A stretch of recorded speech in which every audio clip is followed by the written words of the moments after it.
গতকাল ২৮ ফেব্রুয়ারি ২০২৬ আন্তর্জাতিক গণমাধ্যমগুলোর প্রধান শিরোনাম হয়ে ওঠে একটি বিস্ময়কর ও রহস্যজনক খবরটি এমন তীব্র আলোড়ন সৃষ্টি করেছে যে বিশ্বের স্ট্র্যাটেজিক বিশ্লেষকরা এখনও সঠিকভাবে বুঝতেই পারছে না ঠিক কী ঘটেছিল ওই দিন ইরানের সীমান্তের আকাশে। বিশ্বের সবচেয়ে আধুনিক নজরদারি বিমান বা ড্রোন গ্লোবাল হক ইরানের সীমান্তের কাছে এসে হঠাৎ করে সম্পূর্ণ নিখোঁজ হয়ে যায়। এই খবরটি ছড়িয়ে পড়ার পর থেকেই চারদিকে তীব্র আলোচনা ও জল্পনা কল্পনা শুরু হয়েছে। প্রশ্ন উঠেছে, প্রযুক্তির শীর্ষে থাকা একটি সুপার পাওয়ারের সবচেয়ে আধুনিক ড্রোন কিভাবে এভাবে নিখোঁজ হতে পারে। এটি কোনো সাধারণ ছোটোখাটো ড্রোন ছিল না। এর আকার ছিল ছোট একটি প্লেনের সমান এবং এর ওজন ছিল প্রায় ৭ টনের কাছাকাছি। আর্থিক দিক থেকে বিচার করলে এই একক ড্রোনটির দাম প্রায় $220 মিলিয়ন বেশি, যা বাংলাদেশি মুদ্রায় প্রায় শত শত কোটি টাকা। তাহলে প্রশ্ন হলো, এতটা উন্নত প্রযুক্তির একটি ড্রোন কিভাবে হঠাৎ করে নিখোঁজ হয়ে গেল, তাও আবার এমন একটি স্থানে যেখানে আমেরিকার তীব্র সামরিক টহল ছিল। ঘটনার দিন ইরানের কাছাকাছি সমুদ্রে মার্কিন যুক্তরাষ্ট্রের এক বিশাল নৌবহর নিয়মিত টহল দিচ্ছিল। একটি বিশালাকার এয়ারক্রাফট ক্যারিয়ারের সাথে ৩ থেকে ৪টি মাঝারি ও ছোট যুদ্ধজাহাজ সমুদ্রের বুকে ভাসছিল। এই বিশাল বহরের অনেক উপরে প্রায় ১২ কিলোমিটার উচ্চতায় সবকিছুর উপর তীক্ষ্ণ নজর রাখছিল ওই আধুনিক নজরদারি ড্রোন গ্লোবাল হক। ড্রোনটি শুধু আকাশে ভাসছিল তা নয়, এটি ছিল মার্কিন বাহিনীর চোখ। গ্লোবাল হককে বিশ্বের সবচেয়ে উন্নত নজরদারি ড্রোনগুলোর অন্যতম বলা হয়। এর সক্ষমতা অবিশ্বাস্য। এটি একনাগাড়ে ৩০ ঘন্টারও বেশি সময় আকাশে অবস্থান করতে সক্ষম। অত্যন্ত উচ্চতা থেকে এটি হাই রেজুলেশনের ছবি তুলতে পারে এবং বিস্তীর্ণ এলাকায় নজরদারি চালাতে পারে। এর শক্তিশালী সেন্সর শত্রুপক্ষের ঘাঁটির অবস্থান নিখুঁতভাবে বের করে ফেলতে পারে। এমনকি প্রয়োজনে কমান্ড পেলে এটি আক্রমণও চালাতে সক্ষম। কিন্তু এর চেয়েও বেশি অবাক করার বিষয় হলো, এই ড্রোনটি শত্রুপক্ষের যে কোনো রাডার সিগন্যাল ব্লক করে দিতে সক্ষম। কোনোভাবে যদি শত্রু দেশগুলো একে অন্যের সাথে যোগাযোগ করে এই ড্রোনকে শনাক্ত করার চেষ্টা করে, তবে ড্রোনটি সঙ্গে সঙ্গে সেটি শনাক্ত করে ফেলে এবং সেই তথ্য সরাসরি মিলিটারি হেডকোয়ার্টারে পাঠিয়ে দেয়। এত সক্ষমতার পরেও সেই ড্রোনটি কিভাবে নিখোঁজ হলো তা এখন সবচেয়ে বড় রহস্য। সেদিন ড্রোনটি নিয়ন্ত্রণ করা হচ্ছিল এয়ারক্রাফট ক্যারিয়ারের সঙ্গে থাকা একটি ছোট জাহাজ থেকে। জাহাজে অবস্থানরত drone control team live data ও ভিডিও পর্যবেক্ষণ করছিল এবং সবকিছুর উপর কঠোর নজরদারি চালিয়ে যাচ্ছিল। এই সমুদ্র থেকে মাত্র ৩৫ কিলোমিটার দক্ষিণে অবস্থিত ইরানের অত্যন্ত গুরুত্বপূর্ণ নেভি পোর্ট বা নৌঘাঁটি চাবাহার।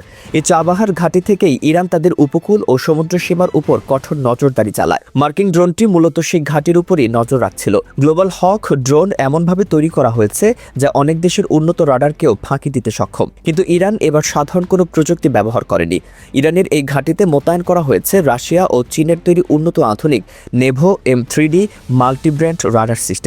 ইরান বহু আগেই তাদের প্রতিরক্ষা ব্যবস্থা জোরদার করতে এসব উন্নত রাডার কিনেছে। এই রাডারগুলোর সক্ষমতা এমন যে এগুলো আকাশের সামান্যতম অস্বাভাবিকতাও ধরতে পারে। ইরানের রাডার কন্ট্রোল রুমের দায়িত্বরত অফিসাররা স্ক্রিনে একটি অস্বাভাবিক সিগন্যাল লক্ষ্য করেন।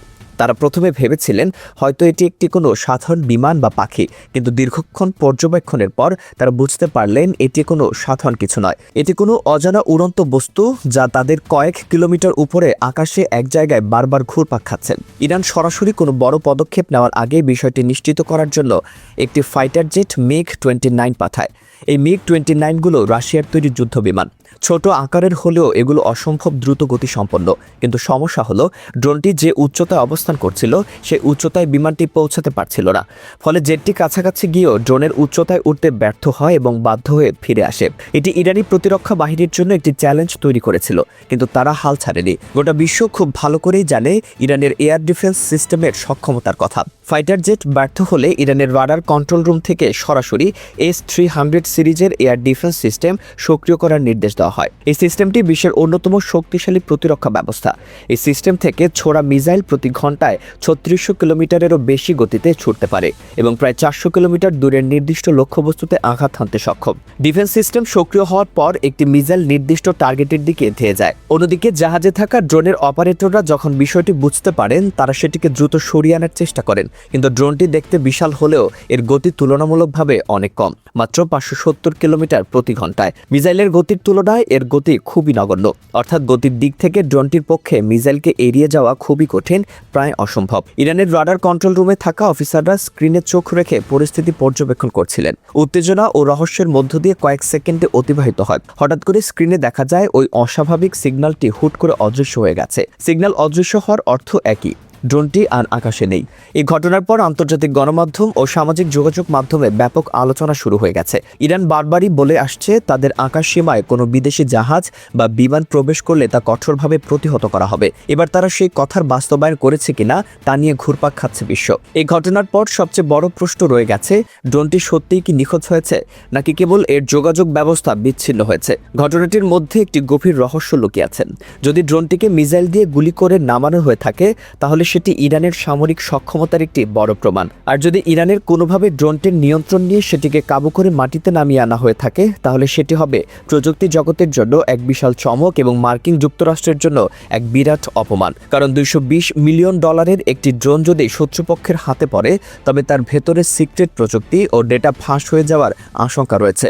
আর যদি এটি শুধু সিগন্যাল হারিয়ে থাকে তাহলেও সেটি কম অবাক করার মতো নয়, কারণ গ্লোবাল হকের মতো একটি ড্রোন যোগাযোগ হারালে এটি নিজেই নির্দিষ্ট স্থানে ফিরে যাওয়ার প্রোগ্রামিং করা থাকে, কিন্তু সেটিও আর ফিরে আসেনি।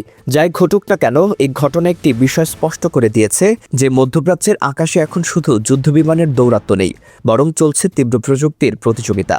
উন্নত রাডার, স্যাটেলাইট সহায়তা, আধুনিক যুদ্ধ ব্যবস্থা এবং দূরপাল্লার প্রতিরক্ষা সিস্টেম সব মিলিয়ে এটি প্রযুক্তিগত সক্ষমতার এক জটিল ভারসাম্যের লড়াই। মার্কিন যুক্তরাষ্ট্র তাদের আধিপত্য বজায় রাখতে এসেছিল তাদের সর্বাধুনিক প্রযুক্তি নিয়ে, কিন্তু ইরান প্রমাণ করেছে যে তারাও কোনো অংশে কম যায় না। রাশিয়া ও চীনের রাডার প্রযুক্তি এখন মার্কিন স্টেলথ ড্রোনকেও ফাঁকি দিতে দেয় না।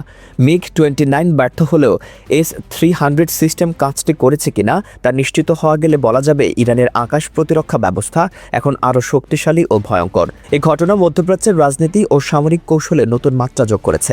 আগামী দিনগুলোতে মার্কিন যুক্তরাষ্ট্র এই ঘটনায় কী প্রতিক্রিয়া দেখায় এবং ড্রোনটির ধ্বংসাবশেষ বা অবশিষ্টাংশ খুঁজে পাওয়া যায় কিনা তা নিয়ে সারা বিশ্ব অপেক্ষা করছে। একটি ড্রোন হারিয়ে গেলেও এর প্রভাব পড়তে পারে সমগ্র মধ্যপ্রাচ্যের শক্তির ভারসাম্যের উপর।